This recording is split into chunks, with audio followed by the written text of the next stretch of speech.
사도행전 25장 13절에서 27절까지 말씀입니다. 한 절씩 교독하겠습니다.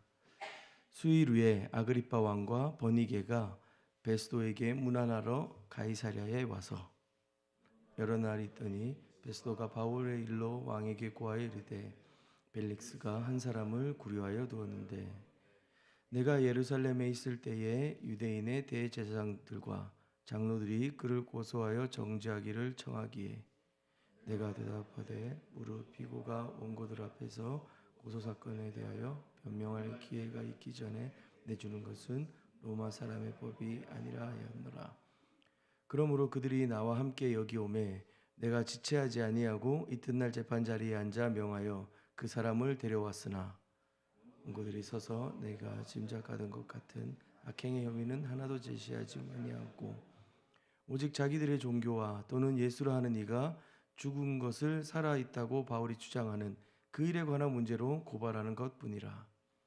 내가 일에 대하여 어떻게 심리할지를 몰라서 바울에게 묻되 예루살렘에 올라가서 이 일의 심문을 받으려 하느냐 한즉 바울은 황제의 판결을 받도록 자기를 지켜주기를 호소하므로 내가 그를 가이사에게 보내기까지 지켜두라 명하였노라 하니 아그리빠가 베스도에게 이르되 나도 이 사람의 말을 듣고자 하노라.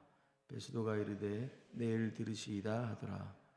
이튿날 아그리빠와 버니게가 크게 위험을 갖추고 와서 천부장들과 시중의 높은 사람들과 함께 접견 장소에 들어오고 베스도의 명으로 바울을 데려오니 베스도가 말하되 아그리빠 왕과 여기 있는 여분이여 당신들이 보는 이 사람은 유대의 모든 무리가 크게 외치되 살려두지 못할 사람이라고 하여 예루살렘에서와 여기서도 내게 청언하였으나 내가 살피건대 죽일 죄를 범한 일이 없더이다. 그러나 그가 황제에게 상소한 고로 보내기로 결정하였나이다. 그에 대하여 황제께 확실한 사실을 아랠 것이 없으므로 신문한즉 상소할 자료가 있을까 하여 당신들 앞 특히 아그리빠 왕 당신 앞에 그를 세웠나이다. 함께 읽겠습니다. 그 죄목도 밝히지 아니하고 죄수를 보내는 것이 무리한 일인 줄 아나이다 하였더라. 아멘. 성경의 속도 조절은 독자들에게 크게 와닿지 않을 때가 많이 있습니다. 당시 바울에게는 참으로 잔인한 시간들이었겠지만 결과를 이미 알고 있는 우리로서는 이 바울의 시간들이 마음에 크게 와닿지 않을 때가 많이 있습니다. 그러나 그 우리와 달리 그 시간 안에 있었던 바울에게는 정말 아무것도 보이지 않는 시간이었을지도 모르겠습니다. 그리고 그를 둘러싸고 일어나고 있는 많은 힘 있는 자들의 상소와 또 재판, 신문들이 바울로 하여금 지치게 했을 것 같습니다. 사도행전 19장 21절에 보면 이 일이 있은 후에 바울이 마게도냐와 아가야를 거쳐 예루살렘으로 가기로 작정하여 이르되 그렇게 3차 전도여행을 마치고 예루살렘으로 돌아옵니다. 그리고 이어 이렇게 말합니다. 내가 거기 갔다가 후에 로마도 보아야 하리라. 바울에게는 로마까지 가야겠다고 하는 계획과 부르심이 있었습니다. 그리고 그에 대해 주님은 사도행전 23장 11절에 응답하십니다. 그날 밤에 주께서 바울 곁에 서서 이르시되 담대하라. 네가 예루살렘에서 나의 일을 증언한 것 같이 로마에서도 증언하여야 하리라 하시니라. 이처럼 바울은 그가 꿈꾸었던 그 선교 여행의 마지막 종착점을 하나님의 인정하심을 따라 알 수 없었던 다양한 방식으로 조금씩 로마로 가고 있는 중입니다. 그렇게 바울은 천부장 루시아의 호송으로 가이사랴에 있는 총독 벨릭스 앞에 섰습니다. 그러나 벨릭스도 바울에 대해 결론을 내지 못하고 시간만 끌게 되죠. 그리고 세상의 시간은 흘러가고 총독이 새롭게 세워집니다. 베스도라고 하는 사람이 신임 총독으로 부임했습니다. 그러나 그도 바울에 대하여서는 마찬가지였습니다. 유대인들의 마음을 잃어버릴 수 없었기 때문에 두려웠고 우물쭈물 바울을 그냥 그렇게 2년 동안 붙들고 있었습니다. 제 신문을 열어보고 여러 다른 방법들을 살펴보지만 뚜렷한 해결은 없고 바울은 자신의 로마 시민권을 들어 황제에게 재판을 받게 해달라고 상고했습니다. 어쩌면 베스도 입장에서는 차라리 잘된 일일지도 모릅니다. 자기 손에서 이제 털어버릴 수 있으니까요. 그러나 문제는 여전히 있습니다. 상고한 바울을 그 황제에게 이첩하는 데 있어서 이 바울이 도대체 무슨 죄로 황제 앞에까지 왔는가 그 리포트를 작성하는 것이 쉽지가 않습니다. 그때 마침 유대 종교와 문화를 익숙하고 잘 알고 있었던 분봉왕 중에 하나였던 아그리빠 왕과 그의 누이 버니게가 찾아왔습니다. 베스도는 마침 자신의 상황에서 바울에 관하여 도움을 줄 수 있는 사람들이었던 것이죠.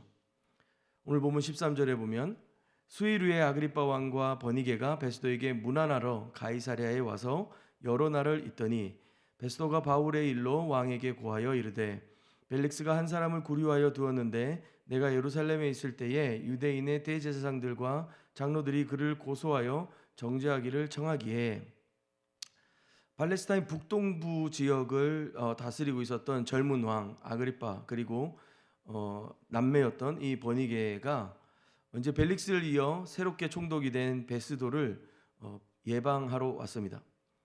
아그리빠 왕은 헤롯 아그리빠 1세의 아들이고요. 그는 유대의 대제사장 임명권과 해당의 통치권도 로마로부터 위임받아 가지고 있었습니다. 굳이 서열을 따지자면 사실 총독이 좀 더 높았을 텐데 지금 상황에서 베스도는 이 아그리빠 왕이 필요했던 것 같습니다. 게다가 아그리빠 왕은 로마와 가까운 친로마적 성향을 가지고 있어서 새로운 로마 총독이 부임할 때마다 그렇게 예방하는 것은 자연스러운 일이었죠. 함께 그 아버지 헤롯 아그리빠 1세의 큰딸이며 누이인 버니게와 함께 베스도 총독을 찾아온 것입니다.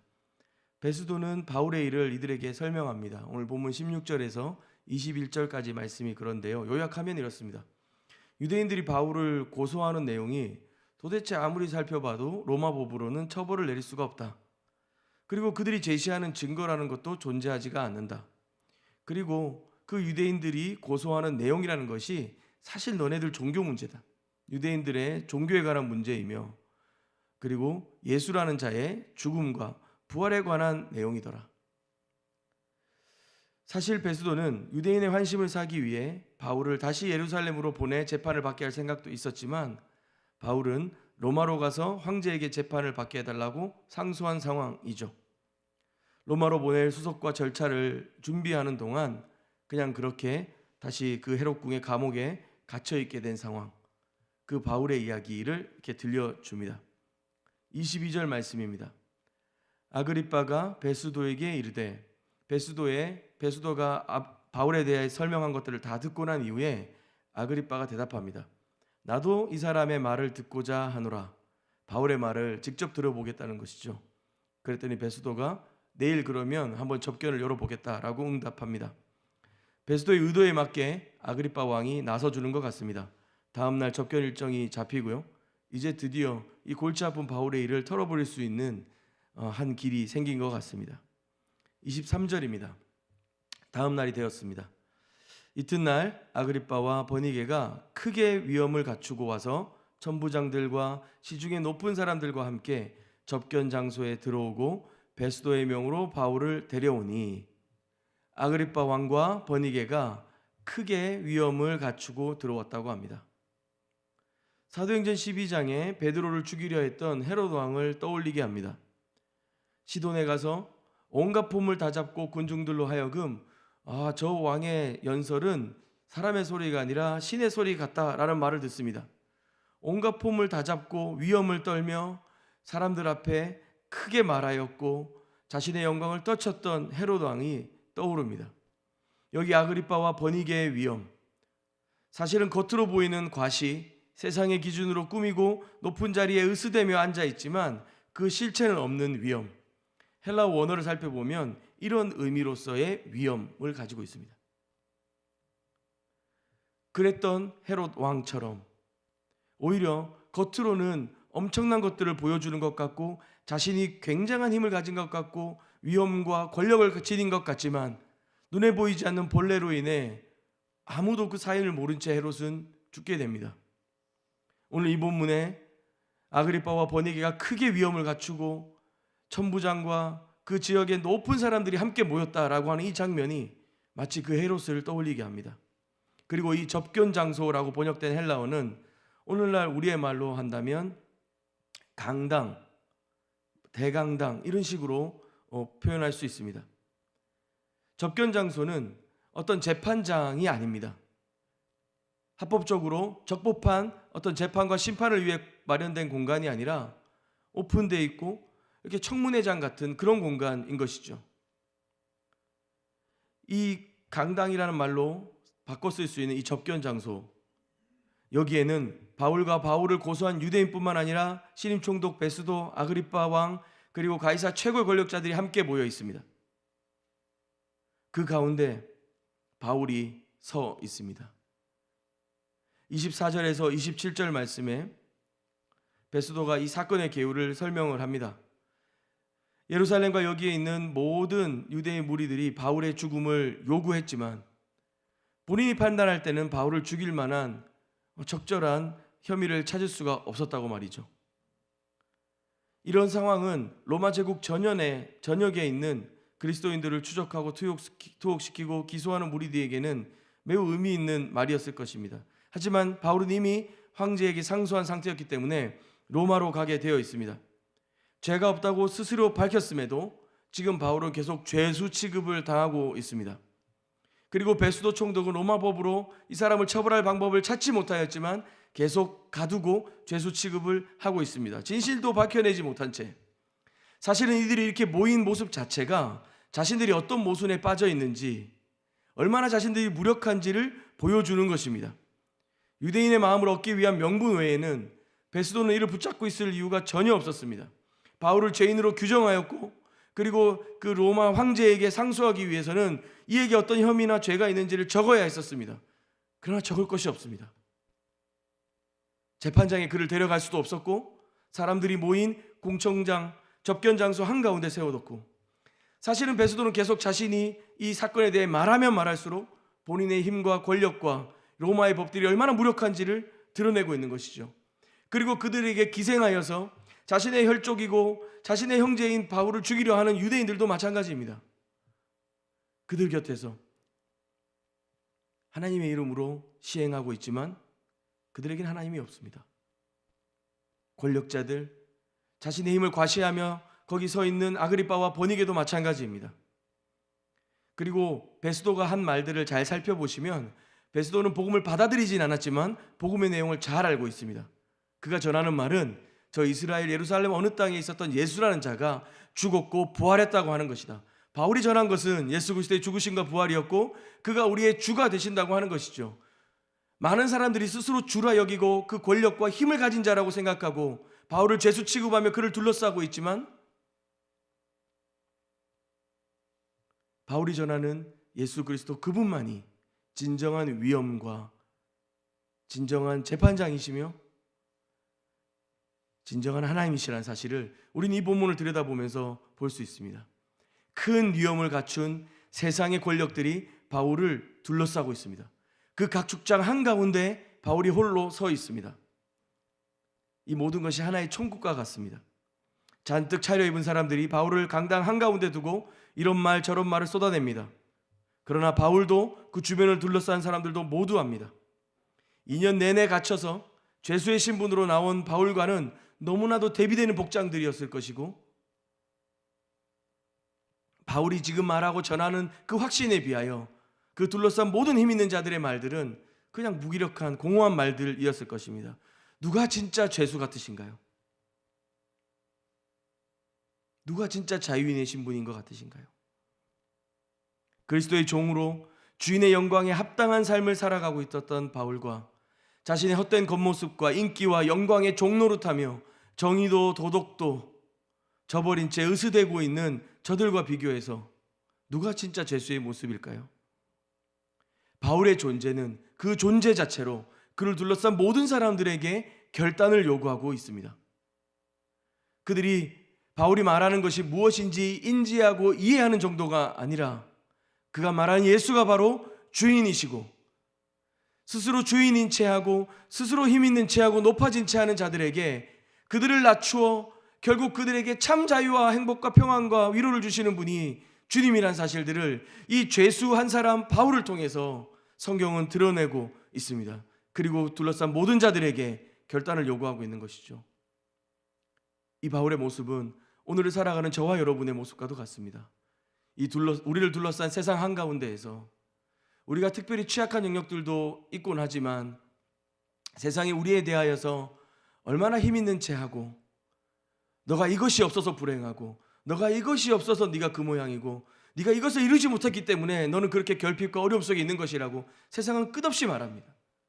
그러니까 우리가 조금 얻은 것처럼 보이고 우리가 조금 나아진 것처럼 보이지만 비교 경쟁하고 그 세상의 높아짐을 각축하는 이 한 세상 한가운데에서 우리의 모습은 어떻습니까?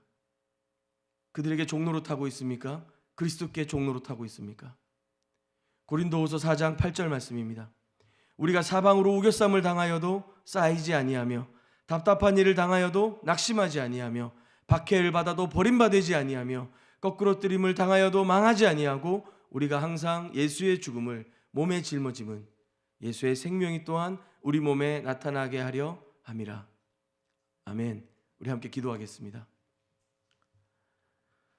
사랑하는 주님, 또 허락된 오늘 하루의 삶 속에 우리의 마음을 흔들고 우리를 두렵게 하고 우리의 영적인 시야를 가리우며 주님을 따라 살아가기로 결단하는 우리의 마음을 뒤흔드는 수많은 일들과 세상의 권력과 욕심과 경쟁들이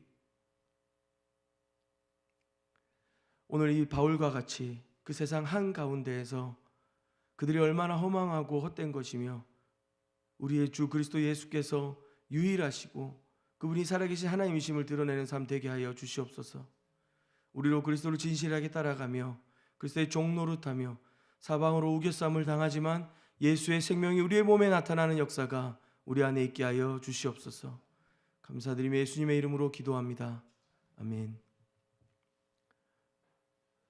두 가지 우리 기도할 텐데요. 먼저는 우리가 이 세상 한가운데 홀로 버려진 것이 아니라 그리스도가 우리와 함께 하시는 사실을 믿고 믿음으로 주님과 동행하는 은혜가 오늘 하루 우리 삶 가운데 충만하도록 간구했으면 좋겠습니다. 또한 이어서 우리를 둘러싼 수많은 힘과 우리를 넘어뜨려야 하는 수많은 세상의 목소리들 가운데 너희는 세상의 소금이라 하신 주의 말씀을 기억하며 그렇게 우리가 이 땅을 붙들고 하나님 나라가 조금씩 우리로부터 확장되어져 가며 그렇게 이 망가진 세상 한가운데에서 그리스도의 영광을 드러내는 주의 제자 될 수 있도록 은혜를 구하며 함께 기도했으면 좋겠습니다. 두 가지 기도하신 후에 개인적인 기도로 더 깊이 주님 앞에 나아가도록 하겠습니다.